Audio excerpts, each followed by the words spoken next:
दृष्टि सबु वर्ष परी आमर प्रथमतः मु आमर सबु अतिथि मान को अनुरोध करुच्ची से गोपीनाथ महंती फोटो निकट रे पुष्प प्रदान करी एवं दीप प्रज्वलन करी सभार शुभारंभ करिबा पई एवं तांकर सेमानंकर विनम्र श्रद्धांजलि अर्पण करिबा पई। आज्ञा नमस्कार।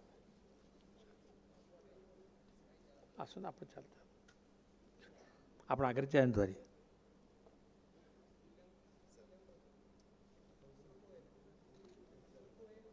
हाँ वर्तमान यही अवसर रे आमर डीएवी पोखरीपुट स्कूल दुई जन छात्र छात्री से मानकु मु अनुरोध करुच्ची से माने वेदर गोटे श्लोक पाठ करिवे। से श्री अस्मादीय महापात्र कुमारी अस्मी महापात्र दुई जन भाई भौणी से माने वेदर गोटे श्लोक पाठ करिवे।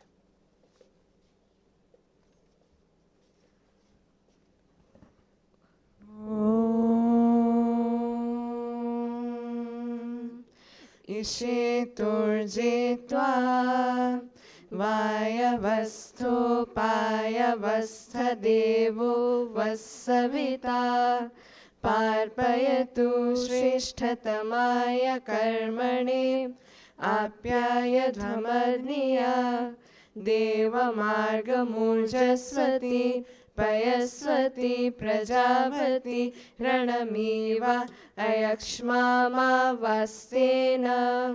ईशतमाध्यशंसो रुद्रस्य हेतिः परिवो वृणत्कुं ध्रुवमस्मिन् गोपतो स्यातः ब्रहीमर्या जमानस्य पशुन् पाहि आनत एतु मनः पुनः कृत्वेग्दर्शाय जीवसे जयोकच सूर्यदर्शे ॐ त्र्यम्बकं यजामहे सुगन्धिं पुष्टिवर्धनम् उर्वारुकमिव बन्धनात् मृत्युर्मुक्ष्यमामृतात् ॐ शान्तिः शान्तिः शान्तिः।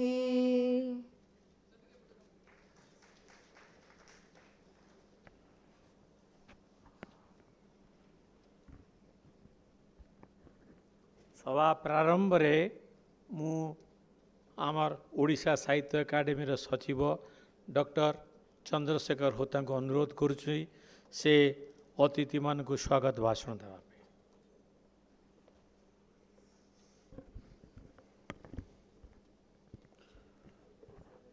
पूज्य पूजार परंपरा को आग को बढ़ई ओडिशा साहित्य एकाडेमी आज पालन करुछि 34तम गोपीनाथ महांती स्मारकी वक्तृता एवं ए अवसर रे आम सहित अछंती आमर विभागर निर्देशक तथा ओडिशा साहित्य एकाडेमी सभापति डाक्टर विजय केतन उपाध्याय आम सहित अछंती अध्यक्ष Gopinath Mahanti foundation trust professor Omkarnath Mahanty एवं सबुठारु आनंदर विषय जे आज विशिष्ट मलयालम कथाशिल्पी पॉल जकरिया सर आम सहित अछंती से आम मानक उद्बोधन देवे emergence of modern mind the Kerala experience उपरे। एई गोपीनाथ महांती स्मारकी वक्तृता ओडिशा साहित्य एकाडेमी गोटे प्रमुख कार्यक्रम कारण गोपीनाथ महांती केवल गोटे ना नुहंती गोटे अनुष्ठान से ओडिया कथाशिल्पर विश्वकर्मा कहले अत्युक्ति हब नाही से ओडिया कथा साहित्यर गोटे विश्वकर्मा कहले अत्युक्ति हब नाही से अद्वितीय कथाशिल्पी एवं बहु सम्मानर अधिकारी जे कि ओडिया साहित्य भंडार को बहुत अवदान देइछंती तांकर स्मारकी वक्तृता आज आयोजन करी आमे बहुमात्रा रे आनंदित उल्लसित एवं स्पर्धित सामाजिक वास्तवता को आधार करी से बहुत रचना लिखि बहुत रचना आमको वाणी भंडार को से प्रदान करिसंती ज्ञान एवं विशेषकर साहित्य बाहर विषय को से बहु मात्रा रे आमर ओडिया जो लिटरारी ट्रेंड अच्छी डिस्कोर्स अच्छी ताकू से प्रदान करिसेंती। अनेक उपन्यास लिखिछंती, गल्प लिखिछंती, किंतु तांकर जो अद्वितीय कृति गुड़ाक रही जहाँकि ज्ञान परंपरा को बहु मात्रा रुद्धिमंत करिछि। तांकर प्रथम अवदान है जहाँकि आंथ्रोपोलॉजिकल नृतात्विक विषय से बहुत आम मानू से योगदान देइछंती। दादी बुढ़ा, परजा, अमृतर संतान आदि बहुत कालजयी उपन्यास से लेखिकरी निजको गोटे पहाड़ मनीष भाव में परिचय करी गोटे आंथ्रोपोलॉजिकल ओवरव्यू आम मानू देइछंती। लोककथा, जुआंग, सौरा आदि से आम बहुत सुंदर भाव में लोककथा को संपादन करिछंती। आदिवासी जीवनर निच्छक एवं छल छल चित्र को प्रदान करिछंती। मेरिया स्तोत्र जहाँकि बहुत गोपनीय, आदिवासी माने काहाकू दियंती नहीं। सौभाग्यर विषय जे गोपीनाथ महांती जो जो एरिया रे चाकरी करथिले, मोर मध्य सौभाग्य जे मु मोर इनिशियल डेज रे सही एरिया रे काम करथिली। मेरिया स्तोत्र, कंध परजा स्तोत्र, संगीत आदि बहुत से रचना करी गोटे नृतात्विक ज्ञान परंपरा को सुंदर अवदान देइछंती। द्वितीयतः आउ गोटे जिनस है से लिंग्विस्टिक व भाषातात्विक अवदान तांकर अतुलनीय। कुभिकंध भाषाकोश, परजा, गदबा भाषा, सौरा भाषा एइथरे से गोटे नुआ व्याकरण, लिपि नथिबा गोटे भाषार व्याकरण को से कंस्ट्रक्ट करिसंती एवं ताकू गोटे लिविंग लैंग्वेज बनैबार चेष्टा करिसंती। तांकर साहित्यिक दिग तो आपण माने समस्ते जानिछंती। तांकर दार्शनिक दृष्टिकोण मध्य बहुत सुदूर प्रसारी। तांकर अन्यान्य उपन्यास तार प्रमाण दिए। आज आम जो सबल्टन कथा कहूँ, रंजित गुहा जो वॉल्यूमिनस काम करिसंती, गायत्री चक्रवर्ती विभाग जो काम करिसंती, से सबल्टन पर्सपेक्टिव प्रथमरू तांकर हरिजन हो, अपहंस हो, शिव भाई हो, अनाम हो, से गोपीनाथ महांती दे सारी। आजिर जो आउ गोटे डिस्कोर्स चली जे एक्सपेरिएंशियल एपिस्टेमोलॉजी, जार अनुभव थिबो, जे प्रमाण सिद्ध थिबो, जे से विषय रे निज अनुभव करथिबो, से विषय रे से लिखि पारिबो, तार गोटे सबुठार बड़ प्रत्युत्तर होउचंती गोपीनाथ महांती। से तांकर आदिवासी हेई नथिले मध्य आदिवासी समाज भितर एते सिंपाथेटिक, एते स्वानुभूति न थाइके मध्य तांका भितर एते मिसी जाइथिले, एते सहानुभूति तांकर देखैथिले जे ताहा आहुरी जीवंत ही उठिछि। से निजे प्रशासन रे थिले, निज ना रे केस करैथिले, निज ना रे से बहुत निजे केस सही सुद्धा आदिवासी मानक कहले तुम मो ना रे केस कर। एही प्रकार जने अप्रतिद्वंदी से तांकर व्यक्तित्व थिला। आज जेतेबेले आमे तांको शब्द अर्घ्य बाढ़ुछु, सेतेबेले तांकर उपन्यास व्यतीत यही सब विषय आमर मन पड़ुछि। से धूलीमाटीर सन्थ लिखिछंती, कला शक्ति भाया गोटे क्लासिक समालोचना साहित्य लिखिछंती, जोटा कि गोटे आम मैंने सब एमए क्लास रे पढ़ुथुलु, एवं गोपबंधु को ऊपर लिखिछंती। तेणु गप उपन्यास तो ठीक अच्छी, ता बाहर से जो प्रकार आमर एपिस्टेमोलॉजिकल डिस्कोर्स को अवदान देइछंती ता निश्चय भाव में अविस्मरणीय। आज तांकु स्मरण करी ओडिशा साहित्य एकाडेमी निजको बहुत धन्य मन करुछि, कारण गोपीनाथ महांतींकर आउ विकल्प नहीं। आम सामने मैडम प्रतिभा राय अच्छंती, सीताकांत महापात्र सार अच्छंती, सेमाने भी आमर लिविंग लेजेंड। तेणु से धारा को आग को बढ़ई करी वर्तमान आम गोपीनाथ मनस्क हेबा। एवं मु भावुछि आम आज जन बेस्ट रिसोर्स पर्सन को डाकिछु जे कि गोटे सुंदर विषय रे संपान रे आमर रखिबे। आउ काल विलंब न करी मु पॉल जाकारिया को आउ थरे स्वागत करुछि एवं आपण मानकु समस्तंकु एठिके आसीथिबारु स्वागत जनाउछि, धन्यवाद जनाउछि, कृतज्ञता जनाउछि। जय जगन्नाथ, वंदे उत्कल जननी।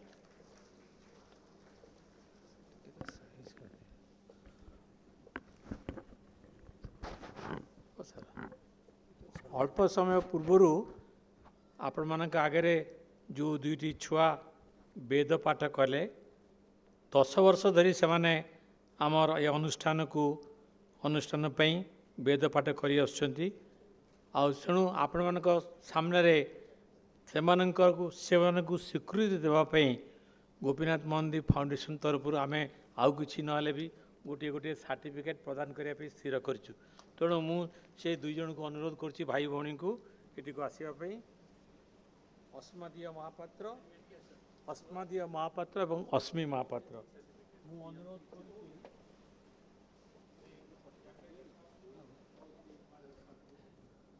आग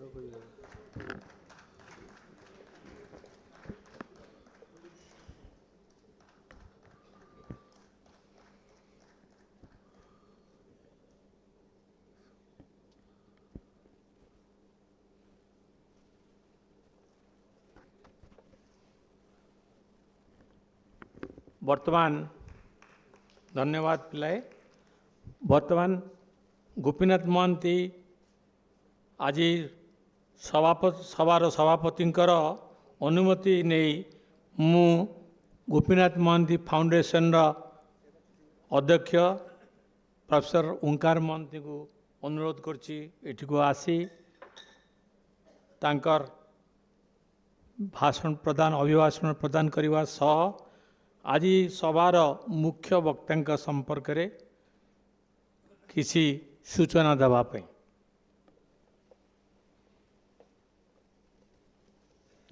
शुभ संध्या शुभ संध्या एटी आज संध्यारे आज सर्वप्रथमे ये जो 34तम गोपीनाथ महांती स्मारकी वक्तृतार कार्यक्रम ये अनुष्ठित होईछि जो साहित्य एकाडेमी एवं आम गोपीनाथ महांती फाउंडेशन ट्रस्ट मिलित उद्यम से आपण माने समस्ते एकजुट होइछंती एवं विशेषकर तांकर व्यक्तित्व एवं तांकर सृष्टि संभार जो माने अनुरागी समस्ते एठी उपस्थित अछंती जहाँ अमृत कहीगले एठी ओडिशार बहुत मान्यगण्य व्यक्ति उपस्थित अछंती आमे विशेष गर्वित जे आम सहित पद्मभूषण डॉक्टर सीताकांत महापात्र कवि भारतवर्षर एते बड़ कवि उपस्थित अछंती यशस्वी लेखिका एवं आम परिवार जड़े सदस्य बोली कहले अत्युक्ति हम नहीं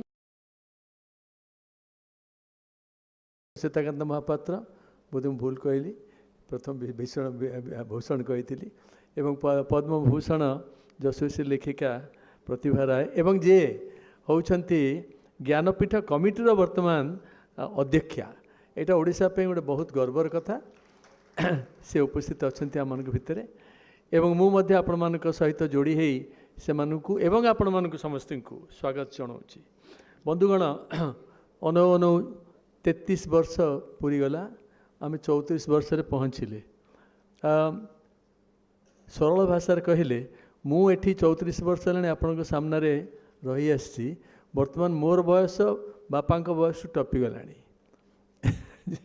तेणु वर्तमान आमे समस्ते अनेक गोटे संध्या समय आम पहुँचे आम निज निज बयस किंतु गोपीनाथ महांती होउछन्ति से कालजयी जहाँपे सकाळ संध्या भितर पार्थक्य नुहे तांकर साहित्य बा तांकर जहाँ करि जाइछन्ति जहाँ कहीगले साहित्य एकाडेमी सचिव गोटे कथा आपण मानक मु सूचई दउछि आपण अनुमान करंतु 25 वर्षर गोटे युवक प्रथम चाकरी आरंभ करछि चाकरी आरंभ करी जाई कोरापुट रे हाजर प्रथम जाजपुर पर कोरापुट रे हाजर नुआ सद्य विवाहिता सेठी पहुँचती एवं कंध मानू आदिवासी मानू देखी से विहोलित हो जाइछन्ति जेते तांकर सरल जीवन यापन तो एभली तो बहुत अनेक नृतत्वविद करिछन्ति विशेषकरी भेरियर एल्विन आसी ये आदिवासी संगे रही आदिवासी समाज विवाह मध्य करिछन्ति मु अनुध्यान कर देखिली तफात कौन गोपीनाथ महांती तांको भितर मिसी जाइछन्ति से सेमानंकु अनुध्यान करुछन्ति मु होची गोटे गवेषक से दृष्टि मोटे नुहे सी तांको भितर रही से अनुभव करछन्ति से होउछन जणे कंध एवं सेईटा एते दूर पर्यंत जाइछि जे कंध माने तांको प्रास्का वंश अर्थात हनुमान वंशर गोपी कंध बोली कहती तेणु आम 2 वर्ष तले जेतले गोपीनाथ महांती 5टी जाक बही से 3टी व्याकरण बही थिला आउ थिला कंध परजा स्तोत्र और संगीत एवं आउ थिला से निजे कंध भाषा 6टी कविता लिखिथिले 8टी कविता लिखिथिले कंध भाषा 8टी कविता से लिखिथिले लेखक थिले प्रास्का वंश गोपी कुभेशु राचिति अर्थात गोपीकंध प्रास्का हनुमान वंशर जे से लिखी एटा कहिबार कारण होची आमे माने मध्य गर्वित हवा कथा जे 1940 मसीह गोटे लोक Chomsky J father of linguistics एवं कंप्यूटेशनल लिंग्विस्टिक्स तार आसबार आसबार पूर्वर एठी मुझे दृष्टता करुच्ची जेतेबेले प्रोफेसर देवी प्रसन्न पट्टनायक स्वयं एठी उपस्थित अछंती एवं सी एठी कहती जे गोपीनाथ महांती होचन जने भाषा विज्ञानी तांको भाषा मु शब्द व्यवहार करुच्ची आपणकर शब्द देवी बाबू भाषा विज्ञान ये लगी जे बर्तमान आप कंप्यूटेशनल लिंग्विस्टिक्स कहले आप गोटे इन्वेंटरी तैयारी करेंगे ऑफ वर्ड्स आउट सेंटेंसेस से ना कंप्यूटर थिला ନା ସ୍କ୍ରିପ୍ଟ ଥିଲା ତାଙ୍କର ଯେ ଆପଣ ଶବ୍ଦ ଗୁଡ଼ାକ ସଂଗ୍ରହ କରିବାକୁ ପଡ଼ିବ ବୋଲି ବୋଲି ସେ ତାକୁ କଲେ ଯାହା କୁହାଗଲା। ତା ସାଙ୍ଗରେ ଆଉ କ'ଣ କଲେ ନା ମେରିଆ କଥା ଯେଉଁ ସେ କହିଲେ ମୁଁ ସେ ଭିତରେ ତାକୁ ଆମେ ଯେତେବେଳେ ପ୍ରକାଶ କଲୁ ସେତେବେଳେ ମୁଁ ଦେଖିଲି ସେ ମେରିଆ ମଣିଷ ବଳିର ସଙ୍ଗୀତ। ସେ ମଣିଷ ବଳି ଯେତେବେଳେ ଆସିଲେ ବ୍ରିଟିଶମାନେ ତାକୁ ବନ୍ଦ କରିଦେଇଥିଲେ କିନ୍ତୁ ସେ ସଙ୍ଗୀତ ଚାଲିଥିଲା କାରଣ ସେ ମଣିଷ ବଦଳରେ ସେମାନେ ଘୁଷୁରି ଦେଲେ ତାପରେ ମୂଷା ଦେଲେ ତାପରେ ଯାହା ଦେଲେ କିନ୍ତୁ ସେ ସଙ୍ଗୀତରେ ରହିଲା। ସେ ସଙ୍ଗୀତ ସେମାନେ ଆଉ କାହା ସାଙ୍ଗରେ ବିତରଣ କରନ୍ତି ନାହିଁ ତାଙ୍କ ନିଜ ଗୋଷ୍ଠୀ ଛଡ଼ା ଏବଂ ତାଙ୍କର ନିଜର ଯେତେବେଳେ ସଂସ୍କାର କିଛି ଚାଲିଥିବ ସେତିକିବେଳେ ଗୋପୀନାଥ ମହାନ୍ତିକୁ ଦେଲେ କେମିତି ସେ ଜିନିଷ ଗୋଟେ ବିସ୍ମୟର କଥା। କିନ୍ତୁ ଗୋପୀନାଥ ମହାନ୍ତି ସେତିକିରେ ଅଟକି ନାହାନ୍ତି। ସେ କ'ଣ କରିଛନ୍ତି ଯେ ମୁଁ ଦେଖିଲି ଆଶ୍ଚର୍ଯ୍ୟ ହେଇକରି ସେଥିରେ ମେରିଆ ସଙ୍ଗୀତରେ ଯେଉଁ ପାହାଡ଼ ନାଁ ଏବଂ ଯେଉଁ ଗଛ ନାଁ ସବୁ ଅଛି ସେ ଗାଁ ଗାଁ ବୁଲିକିରି ତାକୁ ସବୁ ଟେଷ୍ଟ କରିଛନ୍ତି ଟିକ୍ ମାରିଛନ୍ତି ସେଥିରେ ଯେ ଏଗୁଡ଼ିକ ସତରେ ଗୋଟେ ଜାଗାରେ ଯେଉଁ ମୁଁ ସଂଗ୍ରହ କରିଛି ଠିକ୍ କି ନୁହେଁ। ଯାହା ହଉ ଏଇଟା କାହିଁ କହୁଛି ଏଇଟା କହୁଛି ମୁଁ ଆରମ୍ଭ କରିଥିଲି ଗୋଟେ 25 ବର୍ଷର ଯୁବକ ଏକା ସାଙ୍ଗରେ 4ଟା ଜିନିଷ କରୁଛନ୍ତି।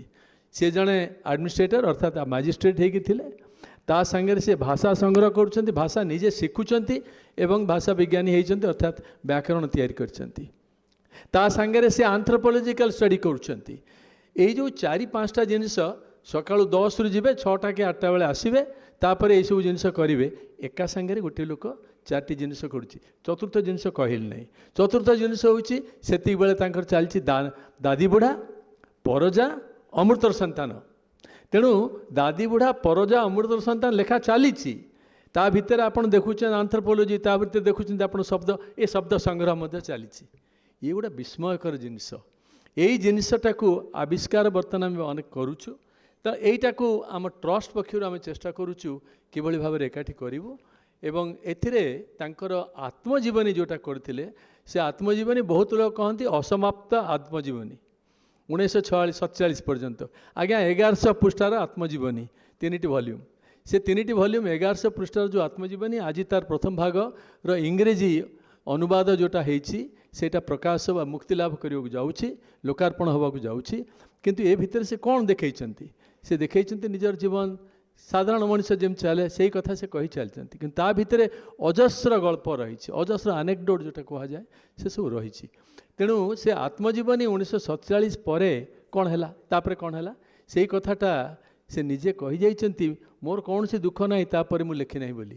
କାରଣ ଡକ୍ଟର ସୀତାକାନ୍ତ ମହାପାତ୍ର ମୋତେ ଦେଖାଉଥିଲେ ଯେ ଗୋପୀନାଥ ମହାନ୍ତିଙ୍କର ପ୍ରାୟ ଶେଷ ପୁସ୍ତକ ପ୍ରାୟ ତାପରେ ଆଉ ଛୋଟ ଛୋଟ ଯୋଡ଼ିଏ ସେ ପ୍ରାୟ ଶେଷ ପୁସ୍ତକ କିଛି କହିବାକୁ ଚାହେଁ ସେ କିଛି କହିବାକୁ ଚାହେଁରେ ଡକ୍ଟର ସୀତାକାନ୍ତ ମହାପାତ୍ର ମୋତେ ଦେଖେଇଲେ ଯେ ଏଇ ଦେଖ 72 ପୃଷ୍ଠାରୁ 78 ପୃଷ୍ଠାରେ କ'ଣ କହିଛି ତାଙ୍କ ପ୍ରୋଟାଗନିଷ୍ଟ କହି ଚାଲିଛି ଯେ ଜୀବନରେ ମୁଁ ସଫଳତା ପାଇଲି ନାହିଁ କାରଣ ଲୁଣ ତେଲର ସଂସାର ଭିତରେ ମୁଁ ରହିପାରିଲିନି। ତେଣୁ ତାକୁ କେମିତି ସାଧାରଣ ଲୋକ ତାକୁ ଅଟ୍ଟହାସ୍ୟ କରୁଛନ୍ତି ବା ହସୁଛନ୍ତି ତାର ଇଏ କ'ଣ ଜୀବନରେ ପାଇଲା। ତାଙ୍କ ନିଜ ଜୀବନ ବିଷୟରେ ସେ ଯାହା କହିଛନ୍ତି ସେ କହିଛନ୍ତି ମୋର ଚରିତ୍ରମାନେ ସବୁ କହିଯାଇଛନ୍ତି ମୋର ସେଇଟା ସମାପ୍ତି ଦରକାର ନାହିଁ। ତାପରେ ମୁଁ ଦେଖିଲି ଅନେକ ଆତ୍ମଜୀବନୀ ପୃଥିବୀରେ ବଡ଼ ବଡ଼ ଆତ୍ମଜୀବନୀ କିଏ 10 ବର୍ଷର ଆତ୍ମଜୀବନୀ ଲେଖିଛି କି 15 ବର୍ଷର ଆତ୍ମଜୀବନୀ ଲେଖିଛି କିନ୍ତୁ ଗୋପୀନାଥ ମହାନ୍ତିଙ୍କର ଏଇ ଯେଉଁ ଆତ୍ମଜୀବନୀଟା ଆମେ ବର୍ତ୍ତମାନ 3ଟା ଯାକ ଭଲ୍ୟୁମ୍ ଏକାଠି କରିକିରି ଟ୍ରଷ୍ଟ ପ୍ରଥମେ ଆସନ୍ତା ମାସେ ଭିତରେ ଆମେ ତାକୁ ଛାପିଦେବୁ। ଏଇଟା ହେଲା ପ୍ରଥମ କାର୍ଯ୍ୟ। ତାଙ୍କର ଯେଉଁ କଥା କୁହାଗଲା ଧୂଳିମାଟିର ସନ୍ଥ ଧୂଳିମାଟିର ସନ୍ଥ ହେଉଛି ଦ୍ୱିତୀୟ ଭାଗ। ପ୍ରଥମ ଭାଗ ହେଲା ଦୀପମ୍ ଜ୍ୟୋତି ଏବଂ ଧୂଳିମାଟିର ସନ୍ଥ ପ୍ରଥମ ଭାଗ ଦ୍ୱିତୀୟ ଭାଗ ଇଏ ହେଲା ଗୋପବନ୍ଧୁ ଚୌଧୁରୀଙ୍କର ଜୀବନୀ। ସେ ଜୀବନୀ ଲେଖିଗଲେ ଉତ୍କଳମଣି ଗୋପବନ୍ଧୁଙ୍କର ଉପରେ ଯେଉଁ ଜୀବନୀ ଲେଖିଲେ ଯେଉଁଟା ଗତ ବର୍ଷ ବା 2 ବର୍ଷ ତଳେ ଏଠି ଆମର ଟ୍ରାନ୍ସଲେଟର ଅଛନ୍ତି ଅନୁବାଦକ ସେ ହେଲେ ଶ୍ରୀଯୁକ୍ତ ନାୟକ ଏବଂ ସେ ଆଦିତ୍ୟ ବାବୁ ସେଇଟାକୁ ଇଂରେଜୀରେ ଟ୍ରାନ୍ସଲେଟ୍ କରିଛନ୍ତି ପ୍ରଫେସର ନାୟକଙ୍କର ସୁପୁତ୍ର ସିଏ। ସେ ଯେଉଁ ଉତ୍କଳମଣିଙ୍କ ବହିଟି ଲେଖିଲେ ସେ ଛୋଟିଆ ବହିଟିଏ କିନ୍ତୁ କଲେ କେମିତି ସେଇଟା ସେ ବହିଟି ସେ ଉତ୍କଳମଣିଙ୍କ ଉପରେ ଲେଖିଲେ ସେ ଜନ୍ମ ହୋଇଥିଲେ ଏଠି ତାପରେ ଏହା କଲେ ସେ ପ୍ରକାର ନୁହେଁ। ତାଙ୍କ ସାଙ୍ଗରେ ଗୋଟିଏ ଲୋକ ରାମ ବାରିକ ବୋଲି ଯେଉଁ ଲୋକଟି କାମ କରୁଥିଲା ତା ଜରିଆରେ ସେ କହି ଲେଖିଛନ୍ତି ଯେ ସମସ୍ତେ ତାଙ୍କ ଜୀବନର ବାହାରକୁ ଦେଖନ୍ତି ତାଙ୍କ ଅଗଣା ଭିତରକୁ ଦେଖିବାକୁ ମୁଁ ରାମ ବାରିକକୁ ଡାକିଲି। ରାମ ବାରିକ ତାଙ୍କ ସାଙ୍ଗରେ 14 ବର୍ଷ ବୟସରୁ ଥିଲେ ତାଙ୍କୁ ଛଞ୍ଚେଇ ଦେବା ପର୍ଯ୍ୟନ୍ତ କରିଛନ୍ତି ଗୋପବନ୍ଧୁଙ୍କୁ। ତେଣୁ ସେ କ'ଣ କରନ୍ତି ସବୁ ରବିବାର ମୁଁ ଦେଖିଛି ମୁଁ IIT ଖଡ଼ଗପୁରରେ ଥିଲି ଅନେକ ଥର ଆସେ ସବୁ ରବିବାର ଦିନ ଗୋପବନ୍ଧୁ ଦାସଙ୍କର ପ୍ରତିମୂର୍ତ୍ତିଟା ସେ ସାମ୍ନାରେ ରଖିବେ, ସେଠି ଦୀପ ଜଳା ହେବ, ଆସନ ପରା ହେବ, ସେଠି ରାମ ବାରିକ ବସିବେ, ଗୋପୀନାଥ ମହାନ୍ତି ବସିବେ, ଘର ଅନ୍ଧାର କରାଯିବ। ରାମ ବାରିକ ତମେ ତମ ମୁନିବଙ୍କୁ ଦେଖୁଛ? ଆଜ୍ଞା ଦେଖୁଛି। ମୁନିବଙ୍କ ବିଷୟରେ କହିଯାଅ। ବର୍ତ୍ତମାନ ତମେ ସ୍କୁଲରେ ଅଛ, ସତ୍ୟବାଦୀ ସ୍କୁଲ ଚାଲିଛି, କୁହ କେମିତି ଚାଲିଛି? ନା ଆଜ୍ଞା ଏହା ହେଉଛି। ସେଠୁ ଟିପି ନେଲେ। ଏଇ ଟିପା ଖାତାରୁ ରାମ ବାରିକର ଗୋପବନ୍ଧୁ ସେ ତିଆରି କଲେ। ୟା ନାଁ ହେଲା ଗୋପବନ୍ଧୁ ଉତ୍କଳମଣିଙ୍କ ଜୀବନୀ। ସେଥିରେ ଗୋଟେ ସେଣ୍ଟେନ୍ସ ମୁଁ ଖାଲି କହୁଛି, କହିଛନ୍ତି ଯେ ଏଥିରେ ଓଡ଼ିଶାର ତ ବଢ଼ି, ଓଡ଼ିଶାର ଦାରିଦ୍ର୍ୟ ସବୁ ବହୁତ କଷ୍ଟ ପାଉଛନ୍ତି ଲୋକମାନେ, କିନ୍ତୁ ଆପଣମାନେ ଯେ ଜାଣିବାକୁ ଚାହାନ୍ତି ସେ ଲେଖିଛନ୍ତି, ଯଦି ଜାଣିବାକୁ ଚାହାନ୍ତି ଓଡ଼ିଶା ଲୋକେ କେମିତି ଅଛନ୍ତି, ଆପଣଙ୍କର କୁଆଡ଼େ ବୁଲିବା ଦରକାର ନାହିଁ, ଆପଣ ଗୋପବନ୍ଧୁ ଦାସଙ୍କର ମୁହଁ ଟିକେ ଦେଖିଦିଅନ୍ତୁ। ସେ ମୁହଁରେ ଯଦି ଆପଣ ଦେଖିଲେ ହସ, ତାହେଲେ ଓଡ଼ିଶା ଲୋକେ ଭଲ ଅଛନ୍ତି। ଇଏ ହେଲା ଗୋପବନ୍ଧୁ ଦାସଙ୍କର ଆସେସମେଣ୍ଟ ଗୋପୀନାଥ ମହାନ୍ତିଙ୍କର। ତେବେ ଆମେ 34 ବର୍ଷ ଭିତରେ କ'ଣ କରିଛେ ନା, ଆମେ ପ୍ରଥମେ ଏଇ ଯେଉଁ ସଭାରେ ଆପଣ ଆସିଛନ୍ତି, ଏ ସଭାଟି ହେଉଛି ଓଡ଼ିଆ ସାହିତ୍ୟ ଏବଂ ପ୍ରତିବେଶୀ ସାହିତ୍ୟ ୟାର ଗୋଟିଏ ସେତୁ। ଏବଂ ଆମର ଯେଉଁମାନେ ଉପଦେଷ୍ଟା ଅର୍ଥାତ୍ ଡକ୍ଟର ସୀତାକାନ୍ତ ମହାପାତ୍ର, ଡକ୍ଟର ପ୍ରତିଭା ରାୟ ଏବଂ ଡକ୍ଟର ଦେବୀପ୍ରସନ୍ନ ପଟ୍ଟନାୟକ, ଏ ସମସ୍ତେ ଉପଦେଷ୍ଟାମାନଙ୍କର ପରାମର୍ଶ କ୍ରମେ ଆମେ ଏଇ ସେତୁଟି ସୃଷ୍ଟି କଲୁ। ମୁଁ ଶୁଣିଛି, ମୁଁ ଜାଣି ନାହିଁ ଯେ ଭାରତବର୍ଷରେ 34 ବର୍ଷ କାଳ ଗୋଟେ ସାହିତ୍ୟ ସଭା ନିରବଚ୍ଛିନ୍ନ ଭାବରେ ଚାଲିବା ସମ୍ଭବ ହେଇନି। ଆମେ ଏପର୍ଯ୍ୟନ୍ତ ଚଲେଇଛୁ ସେଇଟା, ଏବଂ ଏଇ ସେତୁଟି ଚାଲିଛି, ଯାହା ଫଳରେ ଆମର ଏପର୍ଯ୍ୟନ୍ତ ଯେଉଁମାନେ ଆସିଛନ୍ତି, ପ୍ରଥମ ଥର ଅନନ୍ତ ମୂର୍ତ୍ତିଙ୍କଠୁ ଆରମ୍ଭ କରି ଏବଂ ତାମାନେ ବିଭିନ୍ନ ପ୍ରଦେଶରୁ ପ୍ରାନ୍ତରୁ ଏଠି ଆସିଛନ୍ତି। ଅନନ୍ତ ମୂର୍ତ୍ତି, ବୀରେନ୍ଦ୍ର କୁମାର ଭଟ୍ଟାଚାର୍ଯ୍ୟ ଏବଂ ଜଣେ ଆସିଥିଲେ ଡକ୍ଟର ଜାନ୍ ସ୍ୱାର୍ଥବିକ୍, ଯାହାଙ୍କୁ ପ୍ରଫେସର ଦେବୀପ୍ରସନ୍ନ ପଟ୍ଟନାୟକ ଗଣିଥିଲେ। ସେ ଆସିଥିଲେ ନରୱେରୁ ଏବଂ ସେ ଜଣେ ବଡ଼ ଭାଷା ବିଜ୍ଞାନୀ, ଇଂରେଜୀ ଭାଷା ବ୍ୟାକରଣ ଉପରେ ବହୁତ କାମ କରିଛନ୍ତି। ଡକ୍ଟର ପଟ୍ଟନାୟକ ତାଙ୍କୁ ଆଣିଥିଲେ ଏଠିକି। ସିଏ ଯେତେବେଳେ ଶୁଣିଲେ ଗୋପୀନାଥ ମହାନ୍ତିଙ୍କ କଥା, ସେ ଚମତ୍କୃତ ହୋଇଗଲେ। କହିଲେ ଆପଣମାନେ କାହିଁକି ଗୋପୀନାଥ ମହାନ୍ତିଙ୍କର ବ୍ୟାକରଣ ସୃଷ୍ଟି କରୁନା, ତାଙ୍କର ସାହିତ୍ୟ ଏବଂ ତାଙ୍କର ଶବ୍ଦ, ସେ ଶବ୍ଦ ଆଉ ନାହିଁ ଅନ୍ୟ ଜାଗାରେ। ତେଣୁ ସେ ନିଜେ ଜୀବନର ଶେଷ ମୁହୂର୍ତ୍ତ ପର୍ଯ୍ୟନ୍ତ ଗୋପୀନାଥ ମହାନ୍ତି ଗୋଟେ ଛୋଟିଆ ନୋଟବୁକ୍ ଧରି, ଗୋଟେ ପେନସିଲ୍ ଧରି ନିଜ ଗାଁରୁ ନିଜ ସ୍ତ୍ରୀଙ୍କ ଠାରୁ ଶବ୍ଦ ସଂଗ୍ରହ କରୁଥିଲେ। କେଉଁ ଶବ୍ଦ? ନା ଓଡ଼ିଆ ଶବ୍ଦ। ତେଣୁ ଓଡ଼ିଆ ଶବ୍ଦ ସଂଗ୍ରହ କରୁଥିଲେ ଗାଁ ଲୋକଙ୍କଠୁ, ନିଜ ସ୍ତ୍ରୀଙ୍କଠୁ ବୁଲି ବୁଲିକିରି। ଇଏ ଥିଲେ ଗୋପୀନାଥ ମହାନ୍ତି। ତେଣୁ ଯାହା ହଉ, ସ୍ୱାର୍ଥବିଙ୍କ କଥା ହେଲା, ନମ୍ବାର ସିଂ ଆସିଥିଲେ, ଅଶୋକ ମିତ୍ରନ ଆସିଥିଲେ, ମହାଶ୍ୱେତା ଦେବୀ, ତେଲୁଗୁ ସାହିତ୍ୟର ପ୍ରତିଷ୍ଠିତ ସାହିତ୍ୟିକ ଡକ୍ଟର ନାରାୟଣ ରେଡ୍ଡି, ସେତେବେଳକୁ ସେ ଅଲରେଡ଼ି, ଏମାନେ ଯେଉଁମାନେ ନା ପଢ଼ିଲି ଆଗ ଭିତରୁ 3 ଜଣ 4 ଜଣ ହେଉଛନ୍ତି ଜ୍ଞାନପୀଠ ପୁରସ୍କାର ବିଜେତା। ସୁନୀଲ ଗଙ୍ଗୋପାଧ୍ୟାୟ ଆସିଥିଲେ, ଗୋପାଳ ନାରଙ୍ଗ ଆସିଥିଲେ, ନୀରେନ ଚକ୍ରବର୍ତ୍ତୀ ଆସିଥିଲେ, ନବନୀତା ଦେବସେନ, ଆଉ ଆମର ମାଲୟାଲମ ସାହିତ୍ୟର ଆୟପ୍ପ ପାନିକର, ONV କୁରୁପ, ସଚିଦାନନ୍ଦନ, ଏମାନେ ସମସ୍ତେ ଆସିଥିଲେ। ଆସାମରୁ ଇନ୍ଦିରା ଗୋସ୍ୱାମୀ ଆସିଥିଲେ। ତେଣୁ ଯାହା କହିଗଲେ ଆମର ସଚିବ, ଏଥିରେ ସାରା ଭାରତବର୍ଷର ଯେତେ ମୁଖ୍ୟ ଲୋକ ସବୁ ଆସିଥିଲେ। ଜଣେ ବଡ଼ ସ୍ପେଶାଲ ଲୋକ ଆସିଥିଲେ 2 ବର୍ଷ ତଳେ, ଆପଣମାନେ ଅନେକ ଦେଖିଥିବେ। ସିଏ ହେଲେ ଡକ୍ଟର ଜାନ୍ ଡ୍ରେଜ୍, DREZE। ଜାନ୍ ଡ୍ରେଜ୍ ଜଣେ ବେଲଜିଆନ୍ ଇକୋନୋମିଷ୍ଟ। ସେ ନୋବେଲ ପ୍ରାଇଜ୍ ପାଇବା ଉଚିତ ଥିଲା, ବହୁତ ଲୋକ ବିଚାର କରନ୍ତି ବା କହନ୍ତି। ଆଉ ଦିଲ୍ଲୀ ୟୁନିଭର୍ସିଟିରେ ଆପଣ ଯଦି ଦେଖିବେ, ଡିଷ୍ଟିଂଗୁଇଶ୍ଡ ଇକୋନୋମିଷ୍ଟ 3 ଜଣ, ମନମୋହନ ସିଂ, ଅମର୍ତ୍ୟ ସେନ, ଡକ୍ଟର ଜାନ୍ ଡ୍ରେଜ୍, ରହନ୍ତି ରାଞ୍ଚିରେ ଆଦିବାସୀଙ୍କ ଭିତରେ। କୌଣସି ସଭା ସମିତିକୁ ଯାଆନ୍ତି ନାହିଁ, କୌଣସି ସଭା ସମିତିକୁ ଯାଆନ୍ତି ନାହିଁ ସେ। କିନ୍ତୁ ଗୋପୀନାଥ ମହାନ୍ତିଙ୍କ କଥା ମୁଁ ଯେତେବେଳେ ଲେଖିଲି, ତାଙ୍କୁ ଯେ ଆପଣ ଆସନ୍ତୁ, ସେ କହିଲେ ଗୋପୀନାଥ ମହାନ୍ତି ବୋଲିକିରି ମୁଁ ଆସୁଛି। ମୁଁ ଜାଣିଲି କେମିତି ତାଙ୍କୁ? ନା ଗୋଟାଏ ଜାଗାରେ India actually had sign the nuclear treaty. India had signed the nuclear treaty, so he wrote an article in Hindu. Who? Dr. John Drays. He says, Indo-US nuclear treaty. This Indo-US nuclear treaty, is it one-sided actually, or it is on equal terms? This is what he is writing. When I went through that, I found the whole thing is about Paraja. So what has Paraja novel got to do with the nuclear treaty? I was wondering.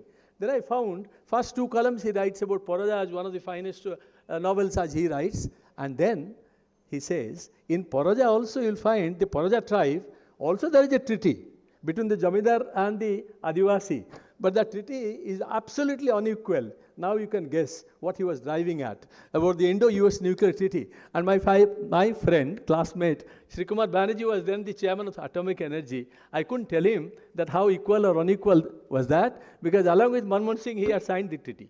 So in that treaty, this man, Dr. Drays, he writes about the inequality in that treaty. But he came and delivered here the talk, because he also lives amongst the tribals of Ranchi. So we have, ଆମେ 34 ବର୍ଷ ଅତିକ୍ରମ କଲେ, आ वर्तमान आमे ए वर्ष कौन करिचे ना गत 2 वर्ष भितर गोटे उल्लेखनीय काम होउछ तांकर 1966 मसीहा भुवनेश्वर 1966 मसीहा भुवनेश्वर गोटे चमत्कार काम गोपीनाथ महांती मन मन कर जहाँ भल लगे करती से दिन भी करते कौन करते गोटे बही से बहीटी 19 तार 1.5 वर्ष आगु अमेरिकार छपा हो भुवनेश्वर सहर से गाँ से भुवनेश्वर से बहीटा केमती से पाईगले पाइला मात्रे एते दूर गदगद हो गले से बहीटा से ओडिया कर पकेले कर कौट रहीगला तांकर जीवन जीवदशार से आ छपा ही पार्ला नहीं बहु वर्ष पर एवं आम पाइलु वर्ष तले से बहीटा गत वर्ष छपेलु से बहीर ना हूँ से बहीर ना हूँ मिस्टर चार्ली So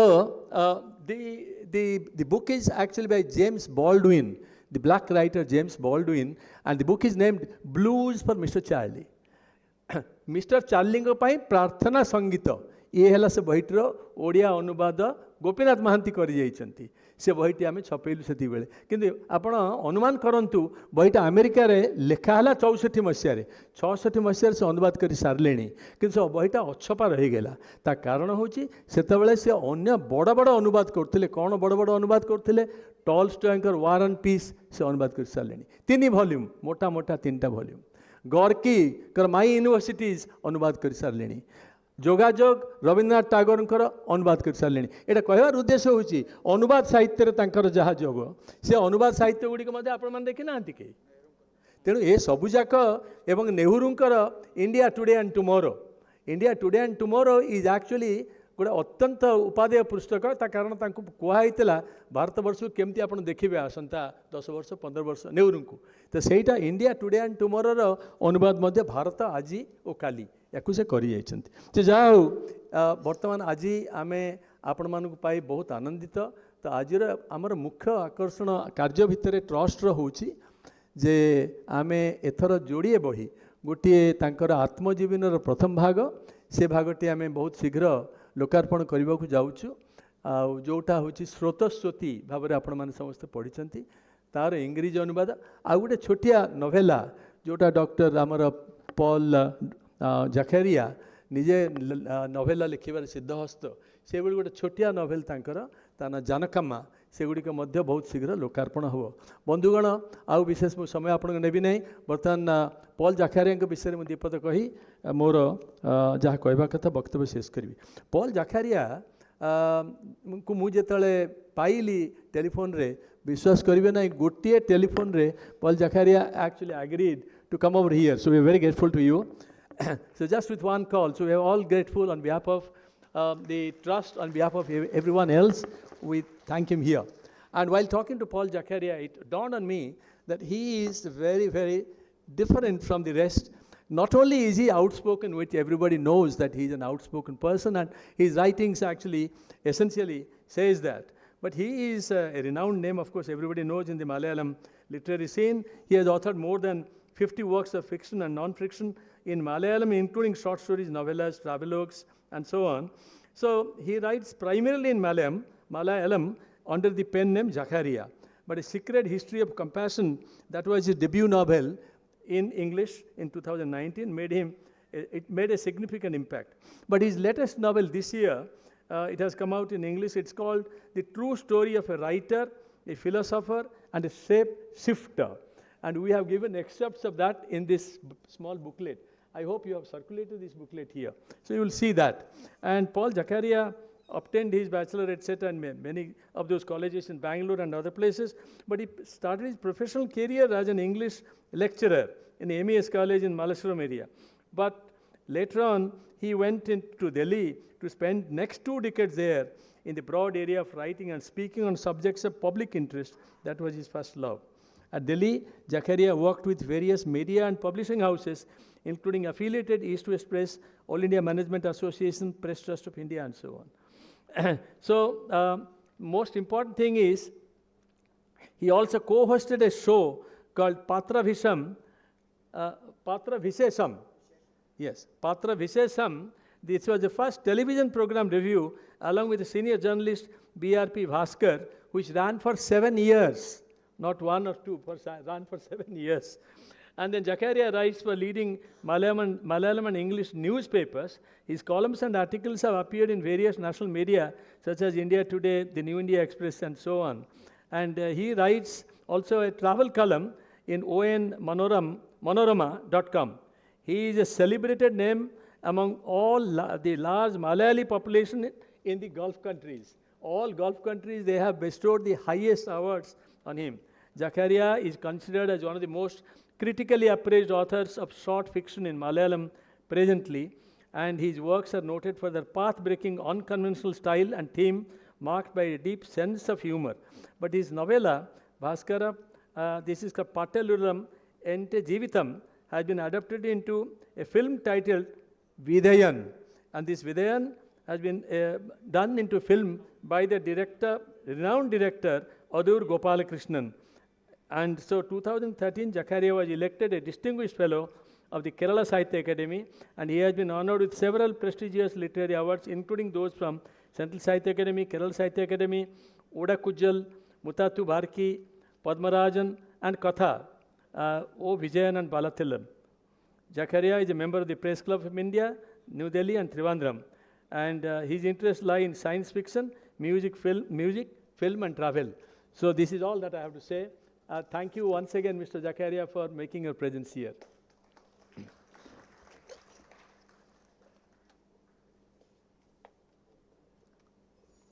ଆଜି ଦିନର ଅନ୍ୟତମ ଗୋଟିଏ ଇମ୍ପୋର୍ଟାଣ୍ଟ ଇଭେଣ୍ଟ ହେଉଛି ଆଜି ବାପାଙ୍କର ଯୋଡ଼ିଏ ଗୋପୀନାଥ ମହାନ୍ତିଙ୍କର ଯୋଡ଼ିଏ ବହିର ଅନୁବାଦ ଲୋକାର୍ପଣ ହେବାକୁ ଯାଉଛି। ପ୍ରଥମଟି ହେଲା ଗୋପୀନାଥ ମହାନ୍ତିଙ୍କର ଆତ୍ମଜୀବନୀର ପ୍ରଥମ ଭାଗ, ଯେଉଁଟା ସ୍ରୋତସ୍ୱତୀ, ସେ ସ୍ରୋତସ୍ୱତୀର ପ୍ରଥମ ଭାଗକୁ ଅନୁବାଦ କରିଛନ୍ତି ଶ୍ରୀମତୀ ସୁଦେଶନା ମହାନ୍ତି ଏବଂ ତାକୁ ଛାପିଛନ୍ତି ବିକେ ପବ୍ଲିସର୍ସର ଶ୍ରୀ ବିଜୟ ମହାପାତ୍ର। ମୁଁ ଆପଣମାନଙ୍କର ଅନୁମତି ନେଇ ଶ୍ରୀମତୀ ସୁଦେଶନା ମହାନ୍ତି ଏବଂ ଶ୍ରୀ ବିଜୟ ମହାପାତ୍ରଙ୍କୁ ଷ୍ଟେଜ୍ ଉପରୁ ଗୋଟେ ମିନିଟ୍ ପାଇଁ ଡାକୁଛି ଏବଂ ଏହି ଅବସରରେ ମୁଁ ସଭାପତିଙ୍କୁ ଅନୁରୋଧ କରୁଛି ଯେ ସେ ଏ ବହିଟିକୁ ଲୋକାର୍ପଣ କରିବା ପାଇଁ।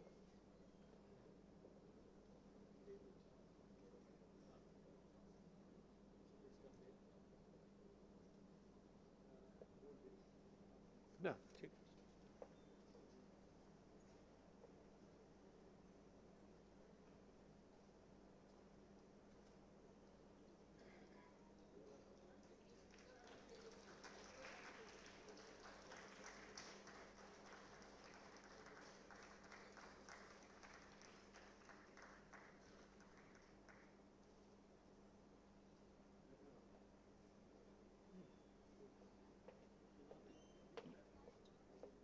ବର୍ତ୍ତମାନ ଦ୍ୱିତୀୟ ଅନୁବାଦଟି ହେଲା ଜାନକମ୍ମା।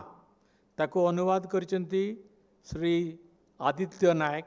ମୁଁ ଶ୍ରୀ ନାୟକଙ୍କୁ ଅନୁରୋଧ କରୁଛି ଗୋଟେ ମିନିଟ୍ ଷ୍ଟେଜ୍କୁ ଆସିବା ପାଇଁ।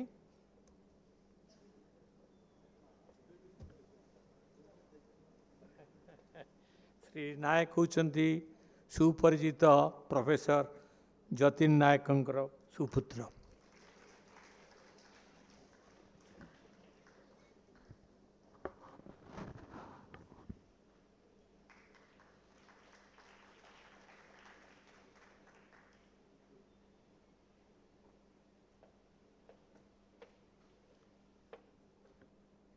ବର୍ତ୍ତମାନ ସଭାପତିଙ୍କର ଅନୁମତି କ୍ରମେ I invite Sri Zakaria, the memorial speaker, to kindly come and submit his lecture.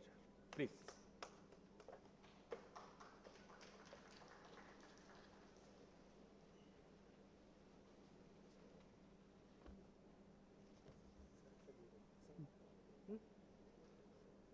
Stand on that. Is it okay?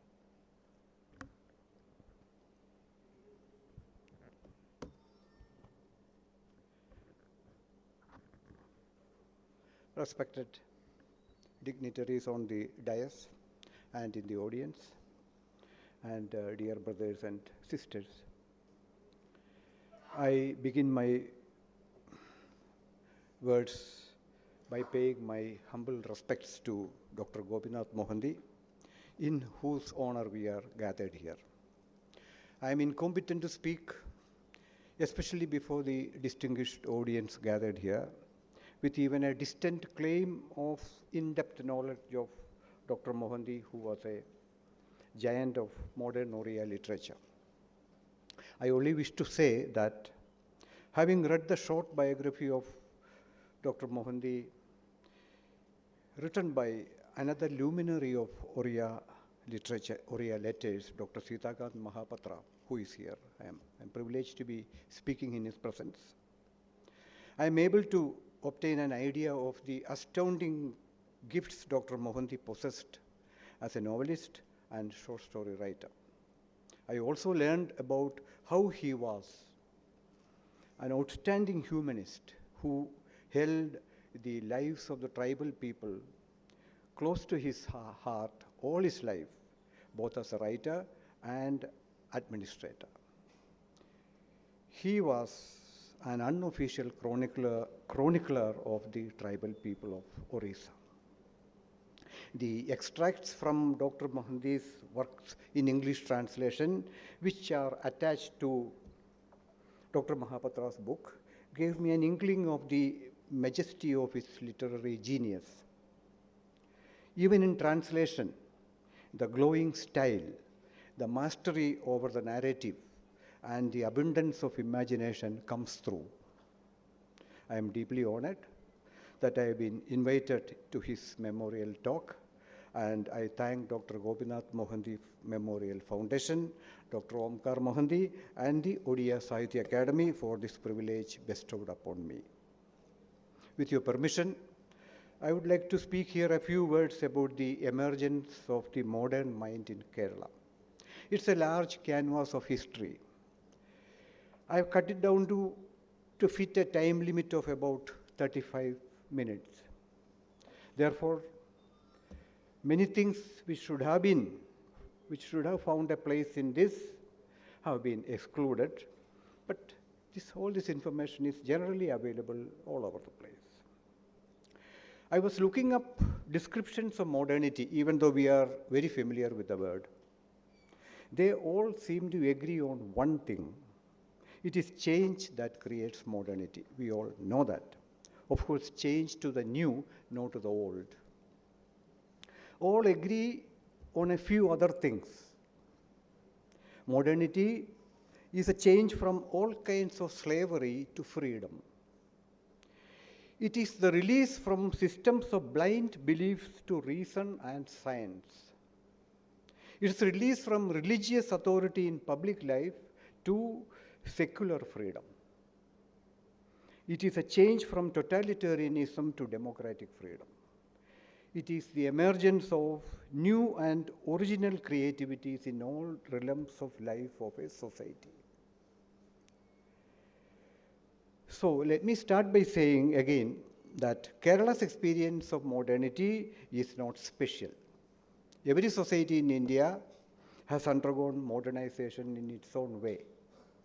Like all of them, Kerala too achieved a certain kind of modernity within the parameters of its own history and socio-political circumstances. Some of these parameters could be special to Kerala. My attempt here is to take a quick look at a few of them. I request you to note that I am not an academic. Therefore, please forgive me if my presentation lacks academic requirements. These are only a writer's thoughts about his society. Now, I would like to put the cart before the horse and say that if I were asked, what are the foremost markers of Kerala's modernity, I would say, 1, a long history of religious coexistence and harmony. 2, early breakdown of the caste system. 3, early acceptance of progressive ideas. 4, pioneering role of women. 5, growth of the media. 6, high degree of literacy. 7, grassroots revolution achieved through land reforms. 8, willingness to migrate and relocate. Perhaps Kerala shares many of these indicators with other Indian societies, but the circumstances that gave birth to these developments are somewhat different. Kerala's first brush with modernity starts 3,000 years ago, I would say, when ancient maritime civilizations started to arrive in Kerala to buy the spices, you know what, black pepper, cinnamon, cardamom, etc., etc. They were from all over the world: Jews, Chinese, Arabs, Romans, Phoenicians, Greeks, Egyptians, Syrians, and many more. Excavations conducted in Pattanam, which is still going on with some small problems. Pattanam is the ancient settlement near Musiris port, which doesn't exist anymore, which was the hub of trading activity. These excavations have thrown up fascinating evidences of this period, attracting now worldwide attention. Other visitors to Kerala followed, the religions, for example. Buddhism and Jainism are considered to have arrived around 3rd century BCE. Both waned and vanished for reasons not relevant to this discussion and too long to go into. Both, however, made a lasting impact on Kerala's socio-cultural life. Judaism was another very early arrival, but Jews remained as a small enclave, and the last of them vanished into the new state of Israel in the 1950s. It was Hinduism, Islam, and Christianity that came to play a major role in the shaping of Kerala. Of course, they were not organized religions as they are today. They have lived together in Kerala for over 1600 years, working together, sharing, helping each other, respecting each other, and together suffering the rulers and later the politicians. I am not saying there were no squabbles or frictions between them. Kerala's Hindus, Muslims, and Christians are not angels. There have always been intense competition, especially after independence, for political power, economic power, educational opportunities, and government jobs. But they managed not to create enmity and hate among themselves. They coexisted without going for each other's throats. That spirit of coexistence was the first building block of Kerala's modernity.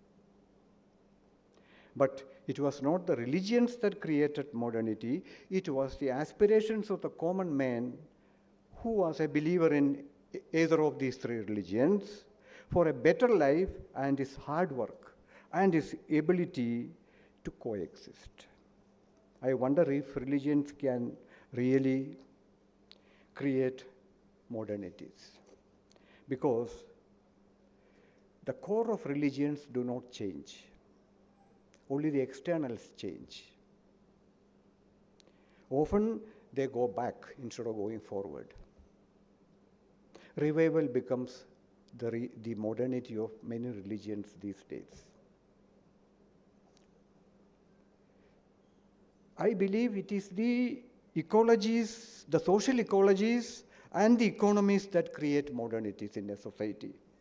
Religions are part of that social ecology. In Kerala, it is the ecologies and economies created by ordinary Hindus, Muslims, and Christians, in which they bought and sold among themselves and worked for each other, that laid the groundwork for the creation of a modern society. One thing to be noted about the three religions is that none of them came to Kerala with a sword.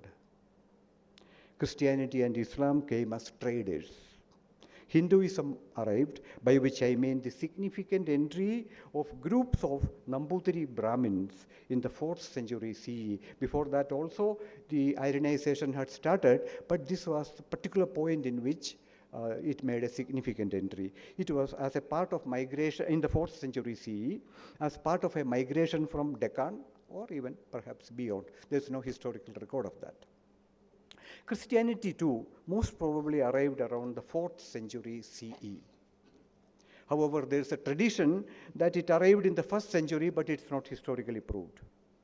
Islam arrived in the 7th century, roughly in the same time as when I think the Prophet was alive. All these three religions obtained followers in Kerala from among Kerala's ordinary people who were nature animistic and ancestor worshippers. Evidently, they found the new gods offered by Christianity, Islam, and Hinduism more promising, or more interesting, or more exciting. Hinduism acquired a special stature because the Brahmins succeeded in making Hinduism attractive and credible to the rulers. Time doesn't permit me to go into the detail, very interesting details of that. Also, the Brahmins, by replacing local deities with Vedic gods, brought an element of novelty to religious practice in Kerala. It was a modernity of sorts, actually. More importantly, the close interaction of the Brahmins with the rulers created a religiocentric administration, something similar to the church-centric nations of pre-modern Europe. This religiocentrism demanded new policies and approaches from the rulers and new socio-religious practices from the people. With Buddhism and Jainism on the decline, Kerala changed from the existing forms of worship to a religion of beautiful gods and goddesses and orchestrated ceremonies. That was a major change in the religious sensibility of Kerala. Meanwhile, Christianity and Islam thrived in their own ways. They had no political power. Brahmins became the power brokers between the rulers and the people. Unfortunately, they told the rulers that caste system was the best. And the rulers implemented it in a society that had a non-caste before. Ironically, centuries later, it was the breaking down of the caste system that became the prime mover of modernity in Kerala. The fact is, Kerala's modernity was not an intellectual exercise when it all started. It flowered as a social revolution against caste. Therefore, it was not an accident that the two men who stand at the beginning of that revolution were from the so-called low castes. Narayana Guru, rebel, social and spiritual reformer, and founding father of modernity, was an Ezhava, a member of the so-called low caste. Ayyangali, rebel, reformer, and another founding father, came from a so-called lowest caste, Pulaya. But later, the Brahmins did not fall behind when the time came to stand up for modernity.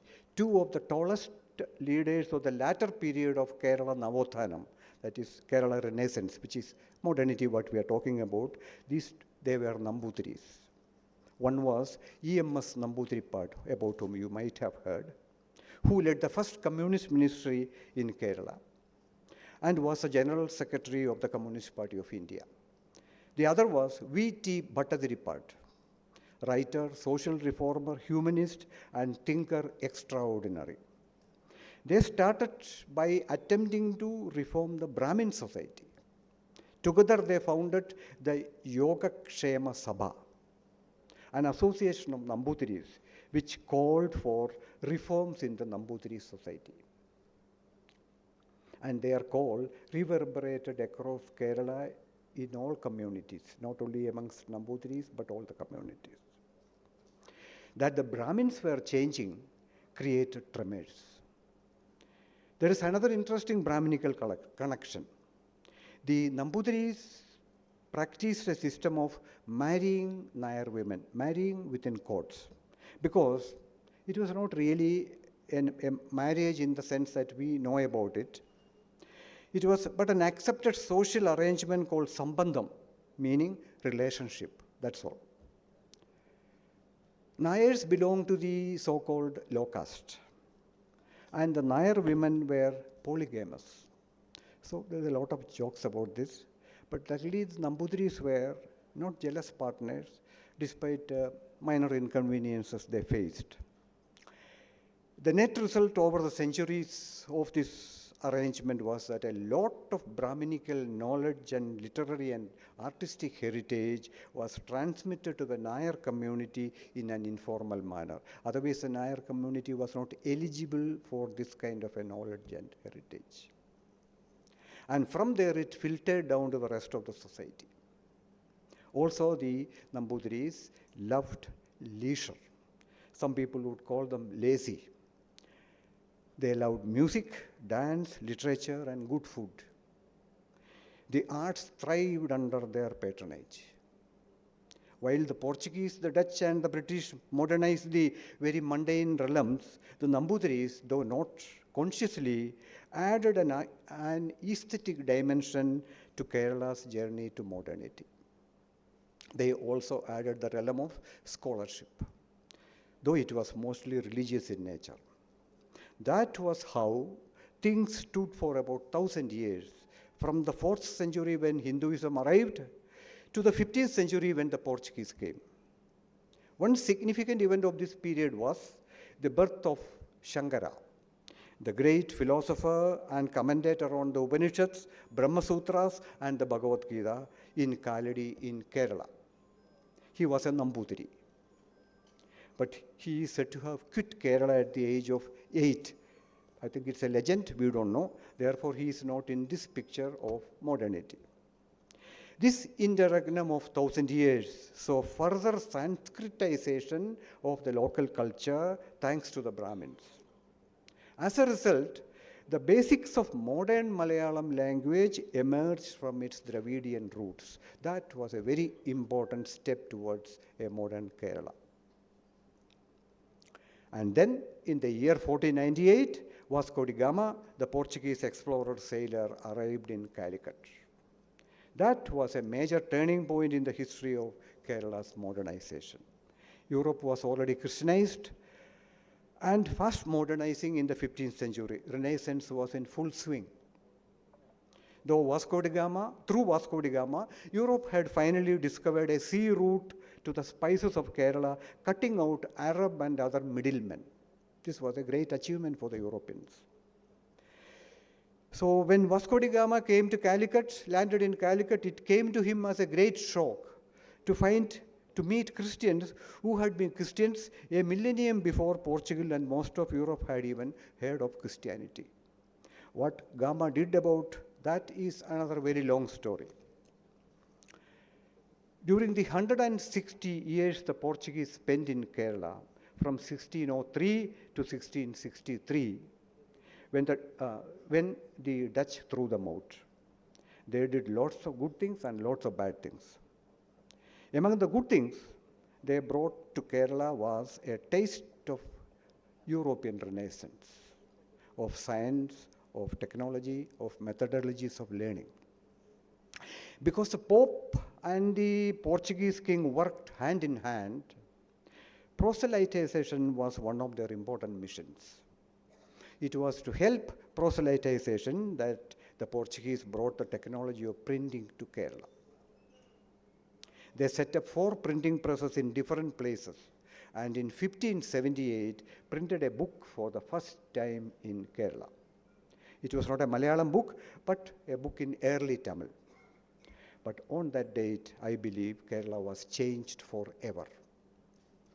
Because even though the Portuguese didn't know it, they had let out of the bottle of religion the genie of mass propagation of knowledge. Portuguese, even though they were thrown out by the British, they didn't altogether go away from Kerala.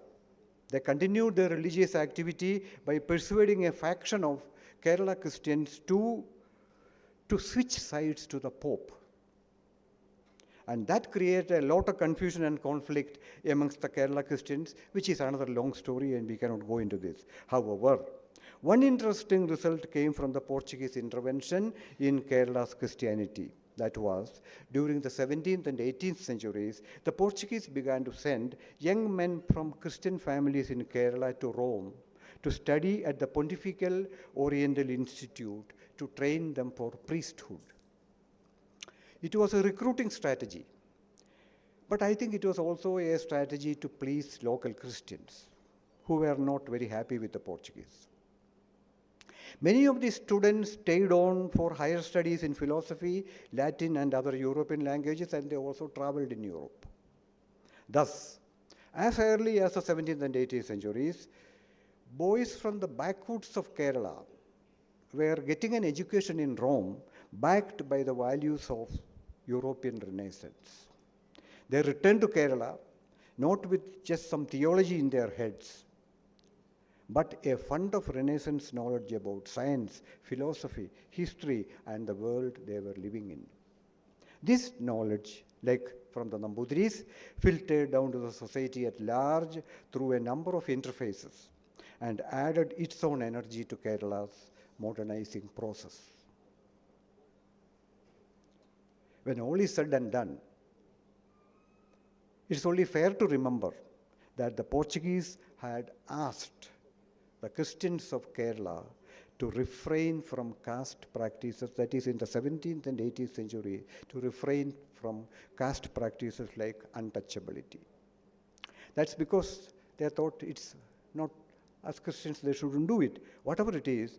And the fact is that the Christians didn't like it because they were steeped in caste. They still are. That is between you and me. That was one of the reasons the local Christians rebelled against the Portuguese, because the Portuguese asked them to have food along with the lower caste. And they said, no, we won't do that. The Portuguese were ousted by the Dutch in 1663. During the 132 years the Dutch controlled Kerala, till they got thrown out by the British in 1795, they too did bad things and good things.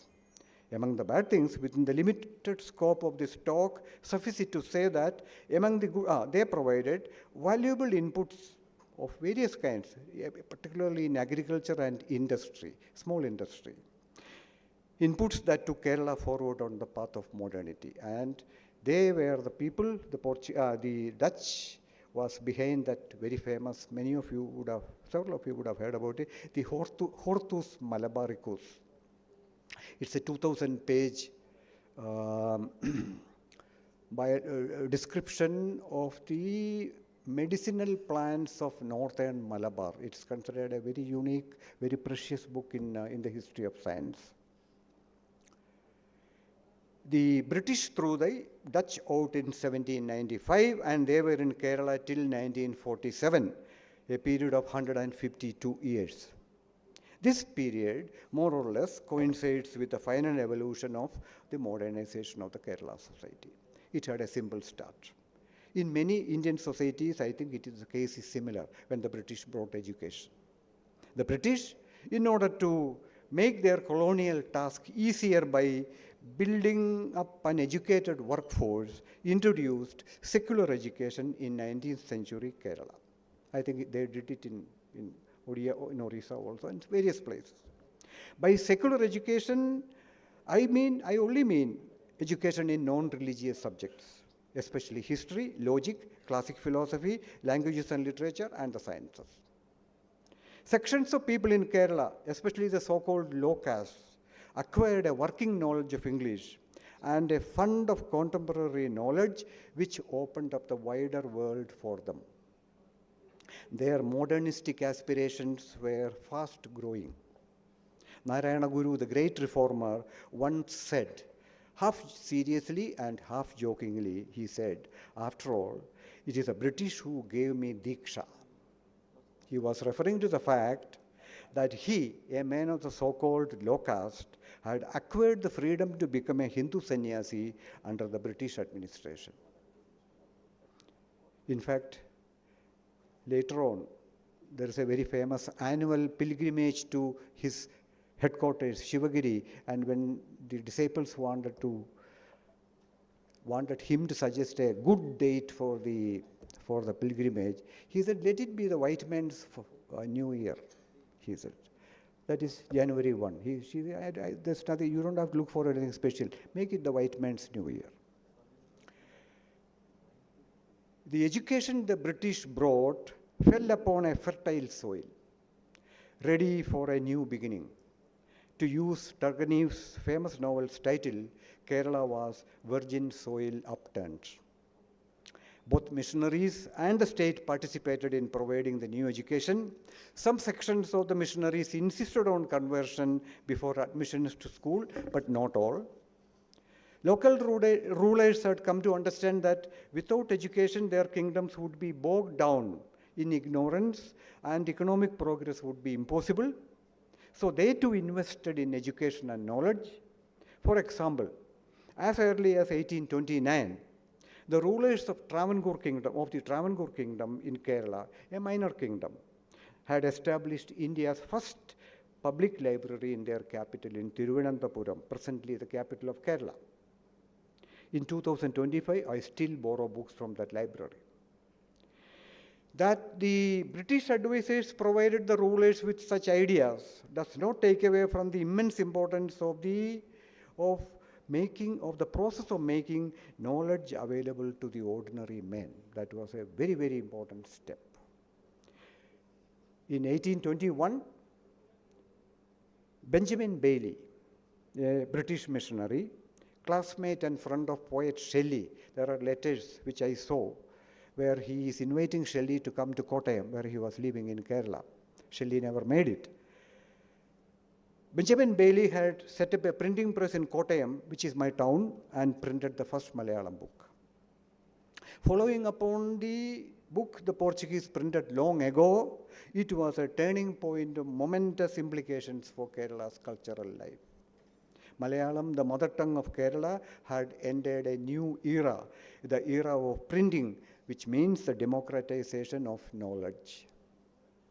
In 1859, the German missionary Hermann Gundert, grandfather of the novelist Hermann Hesse, had written the first Malayalam grammar, creating the groundwork for modern prose, which is a tool of knowledge.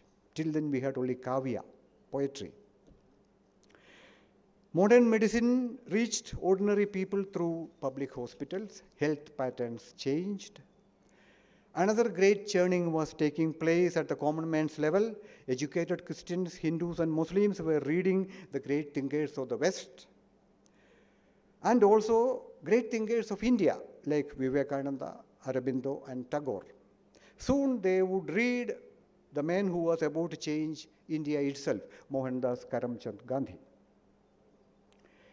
They were also reading great works of literature from the West, both originally written in English as well as translated from European languages. They were accessing ideas which are hard to find in their own traditions, like freedom, rights of man, democracy.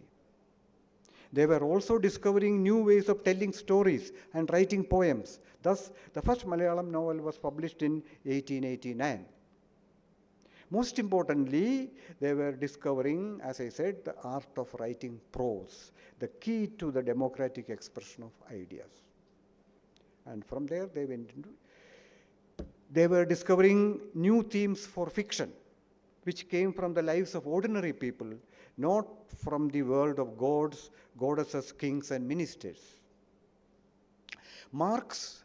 Karl Marx and his theory of a socialist society entered the scene silently, but it would soon shake up Kerala.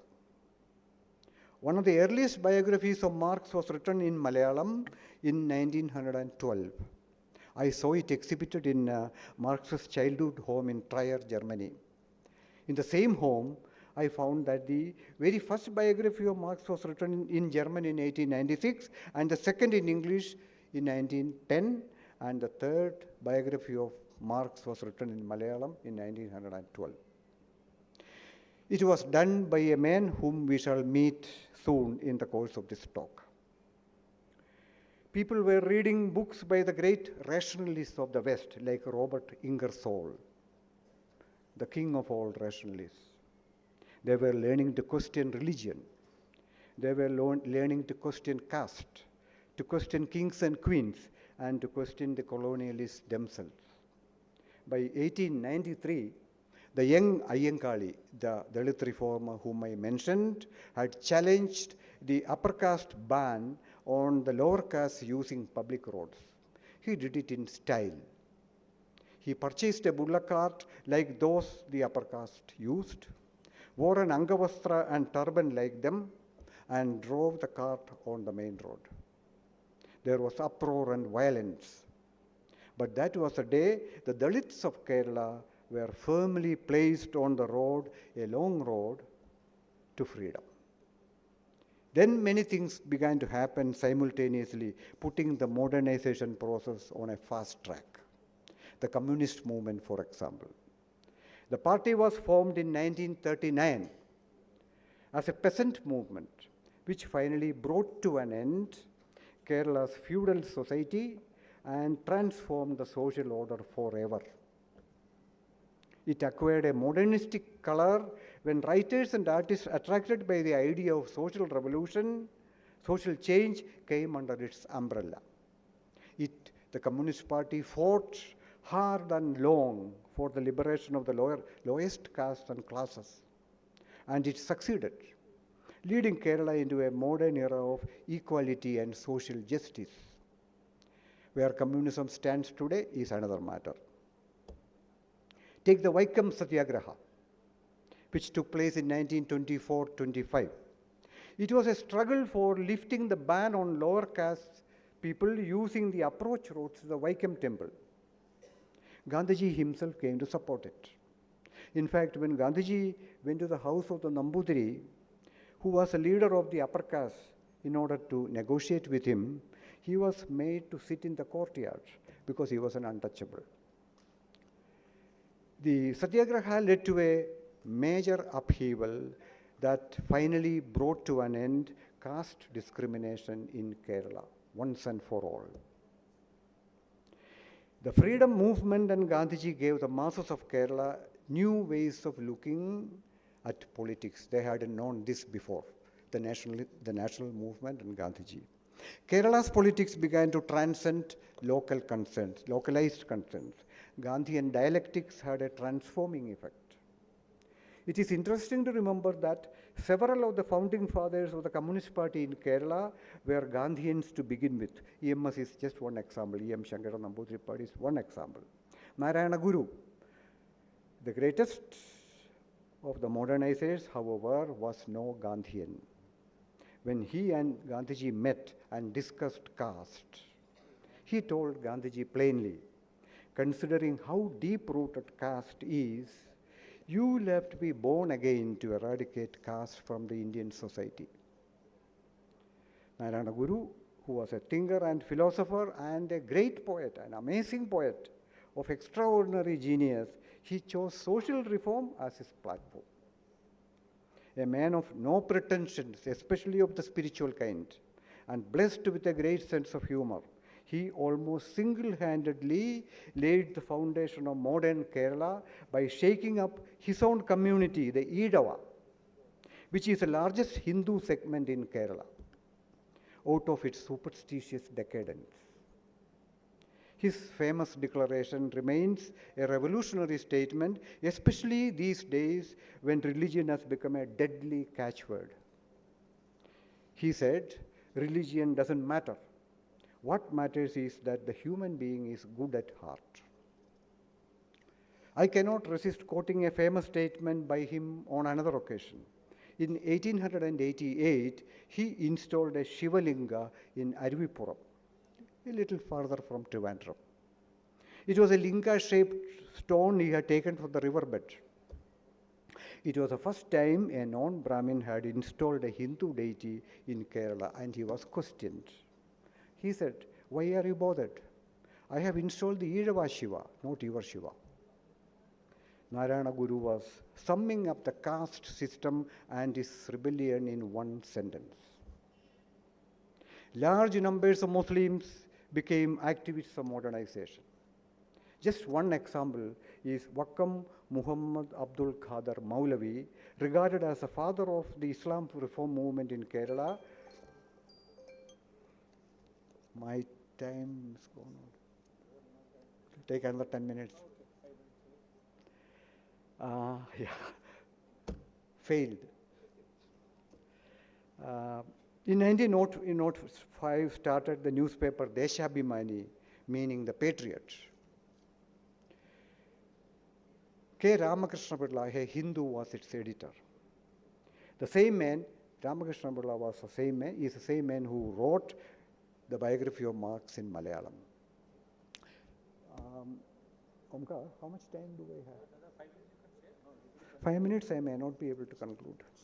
I may need about 10 minutes. Yeah? Is it okay? Because I don't want to tax your patience. You see, that's okay. I'll finish it off then.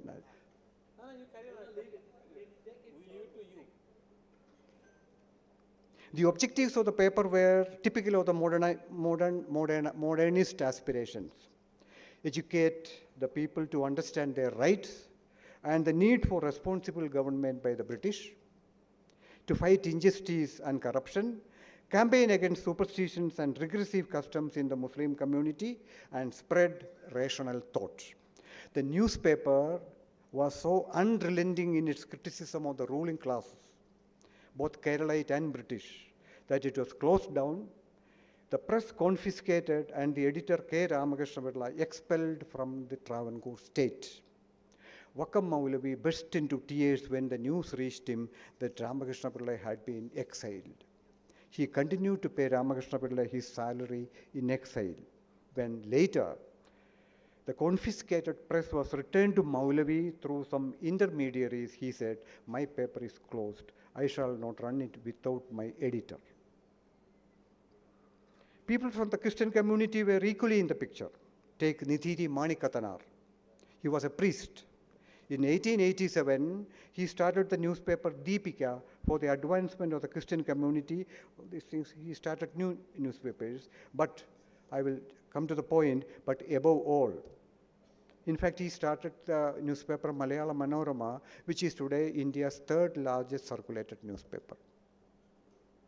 But above all, he is remembered for the famous advice he gave to the Christian community in the 19th century: go and sell your crosses made of gold and use the money to build schools, he said. Women from all three communities and all castes were in the forefront of Kerala's journey to a modern society. Just one example is Halima Bibi, social activist, feminist, and journalist, who in 1938 onwards edited and published 3 reformist magazines one after the other, losing money all the time. Or take Dakshayani Velayuthan, a member of the Pulaya community to which Ayyankali belonged, one of the so-called lowest castes, who was a member of the Cochin Legislative Council and later one of the 9 female members of the Indian Constituent Assembly. Or take Annie Mascarin, a Christian woman from the Fisherfolk community, who too, along with Dakshayani Velayuthan, was a member of the Constituent Assembly. She was also the first woman from Kerala to be elected as a member of Parliament. This happened in a society which is notorious for being shamelessly male chauvinistic. Within the limits of this talk, I can only refer to some of the most important people. What I'm saying is people and movements were pouring into the modernistic project. I can only refer to just a few of them quickly. The progressive movement in literature, mentored by the great scholar, humanist, and apostle of modernity, A. Balakrishna Pillai. His message of humanist, democratic, and secular values went to the hearts of millions of Malayalis through some of Malayalam's greatest writers whom he mentored. They were all his disciples. The Sahitya Pravartaka Saharana Sangam, which Dr. Siddhant Mahapatra was today mentioning, they have published his book, or Writers Cooperative Society, founded in 1945, was a rallying point for new and progressive writing in Malayalam and carried the culture of books to hundreds of thousands of Keralites. The library movement, I must not fail to mention this. It is another milestone of incalculable importance in Kerala's progress towards a modern society. It was a one-man army, P.N. Panikkar, who started the movement in 1945, which resulted in the early part of the 20th century in the establishment of 8,000 libraries covering Kerala's villages and towns. It spread literacy at the grassroots and opened the doors of knowledge and literature to the common man. Then the rationalist movement. It had a tremendous impact on the creation of a secular and enlightened society on the removal of superstitions. Communism. I have already mentioned communism, and I don't want to go into that. The pioneering role of women. Women were at the forefront of the modernist movement in nearly every field of social life, despite stiff resistance from a patriarchal society. An example was the migration of thousands of young women into Germany in the 1960s, which was the beginning of the large-scale migration of Kerala women to all parts of the globe. What were these women doing? What was their contribution? They were seeking economic freedom for themselves and through them for their parents and siblings. They brought prosperity, education, and a global outlook to their families back in Kerala, setting off a historical change. As far as I know, the German migration was the world's first, perhaps the only all-women migration. One of their sons became a member of the German parliament, Winkler. He was vice president of the German Green Party. We are coming to an end.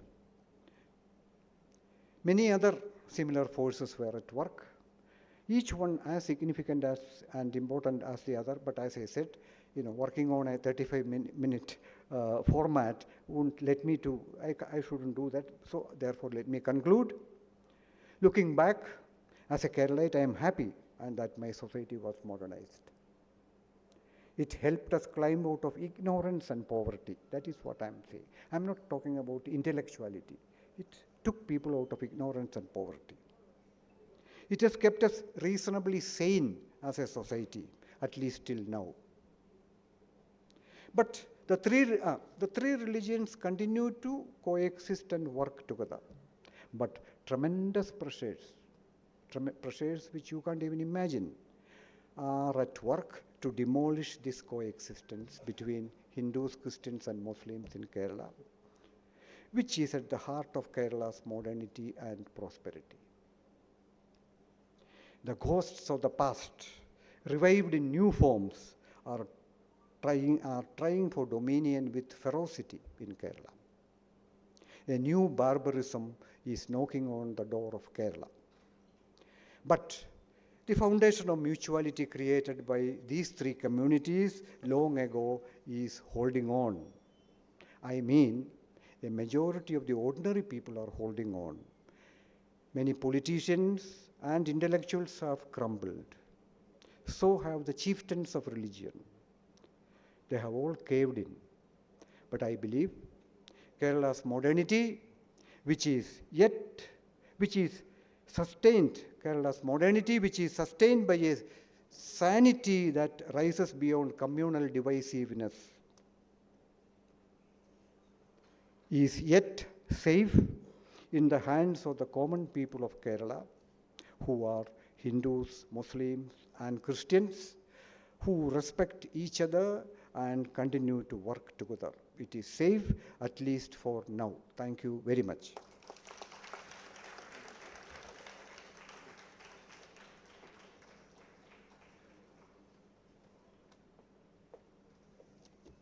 बर्तमान आम आमर सवार शेष पर्यायर उपनीत होइछे। आज सवारे सभापतित्व करुवा doctor विजय केतन उपाध्याय को मु अनुरोध करुच्ची से तांकर संक्षिप्त अभिभाषण उपस्थापन करने।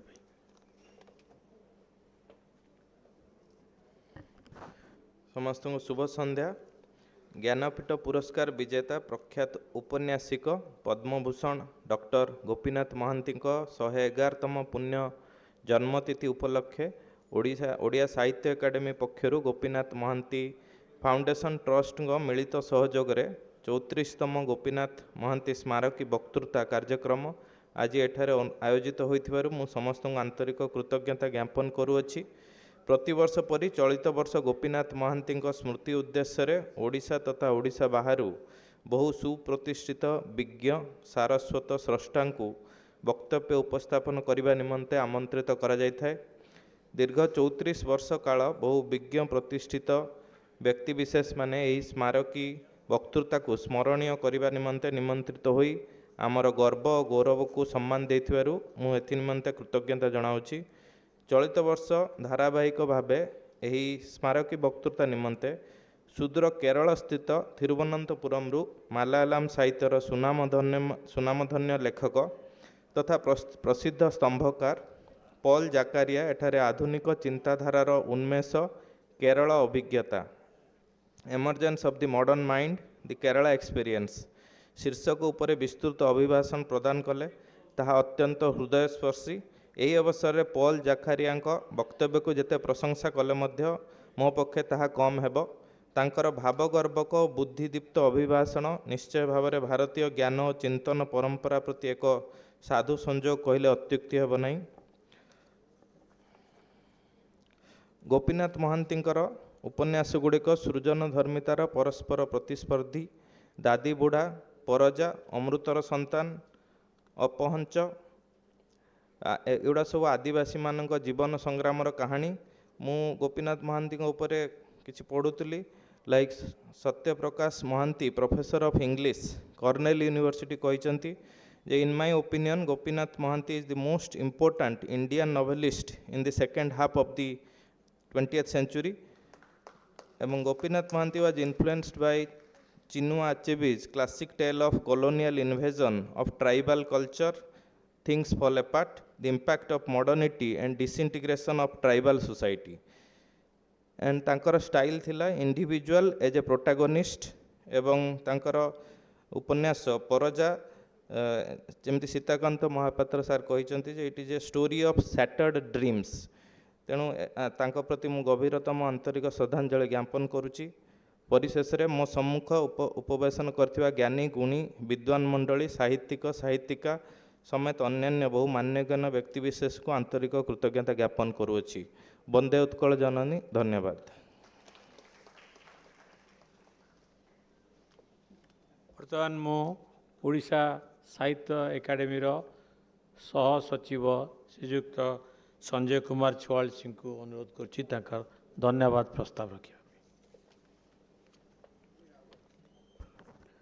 परिशेष धन्यवादर पर्व ज्ञानपीठ पुरस्कार प्राप्त ओडिया भाषार गद्य एपिक माटी मटाळर उपन्यासर गोपीनाथंकर अमर कीर्ति यही विशाल उपन्यासर लेखक आपणार मानववादी दर्शन एवं साम्यवादी चिंतारा सहित आदर्श ग्राम्य जीवन श्रमर मर्यादा और सामाजिक न्याय तथा गोष्ठी उद्योगपति गभीर चिंतन प्रकट करिसेंती।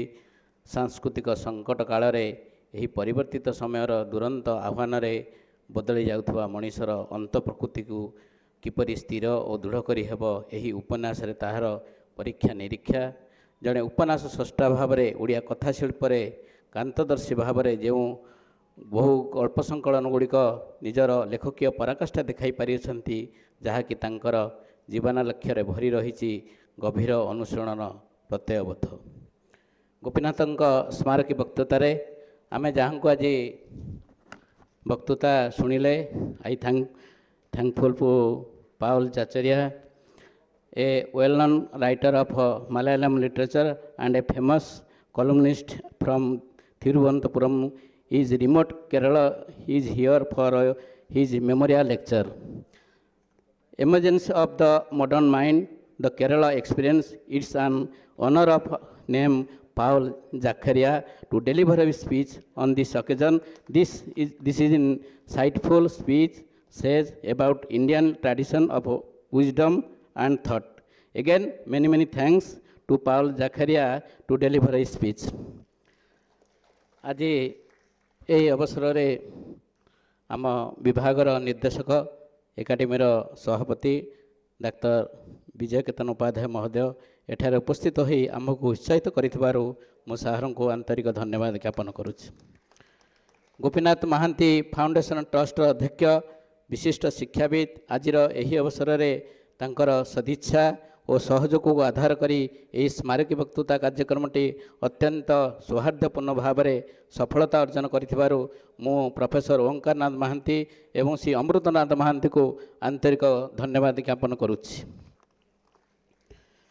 आजिर यही अवसर में आमर एकाडेमीर सचिव महोदय विशिष्ट साहित्यिक तथा प्राबंधिक डॉक्टर चंद्रशेखर होता जहाँकर सुपरामर्श सदिच्छा को आधार करी आज यही स्मारक वक्तृता कार्यक्रमटी अत्यंत स्मरणीय हो पारिछि। आगामी दिन में निश्चित रूपे विभिन्न बरपुत्र मानकर श्रुति रक्षा उद्देश्य अनेक गुड़े कार्यक्रम किपरि सफलतार सहित आयोजन करप्रति सारंकर सहयोग रहे बोली मैं आशा करुछि।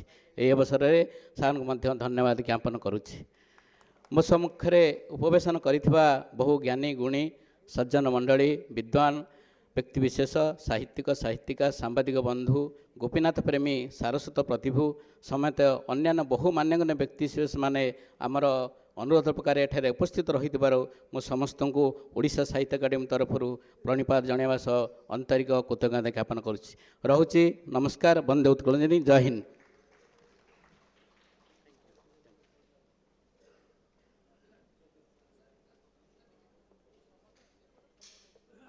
आज ये सभा संघ है।